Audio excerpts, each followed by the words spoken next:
ఇక్కడ మనం షాపులు కట్టాము. ఇప్పుడు అవి గతంలో ఉన్న వాళ్ళకే ఇస్తున్నారా లేకపోతే ఎవరికైనా అలాట్ చేస్తున్నారా? మేడం తమరికి కూడా తెలుసు మేడం. ఇప్పుడు అది మన ఓపెనింగ్కి ఈ ఎలక్ట్రికల్ పోల్స్ కొంచెం ఇబ్బంది ఉంది. అది మనం టేబుల్ ఎజెండాలో ఉన్నాయి.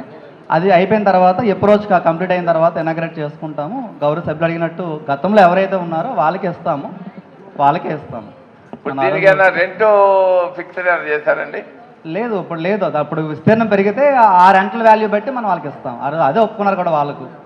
షెల్టర్ అంతా వేస్తున్నాం కాబట్టి ఆ రేటుకి మనం ఫ్రీ ఆఫ్ కాస్ట్ ఉంటుంటారు. మనం రెంట్ ఫిక్స్ ఇస్తాం. ఇది పాత రెంట్ ఏదైతే ఉందో అది ఇప్పుడు రెంటే మనం ఇవ్వాలి. ఎందుకంటే మనం ఖర్చు పెట్టాం కాబట్టి కొంత మున్సిపాలిటీ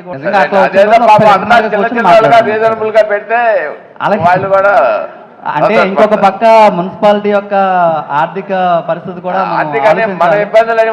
రోడ్లు మనం ఎంత గట్టిగా పోరాడతాము. అంటే నేను అంటుంది అదే కాదు అంటున్నాను.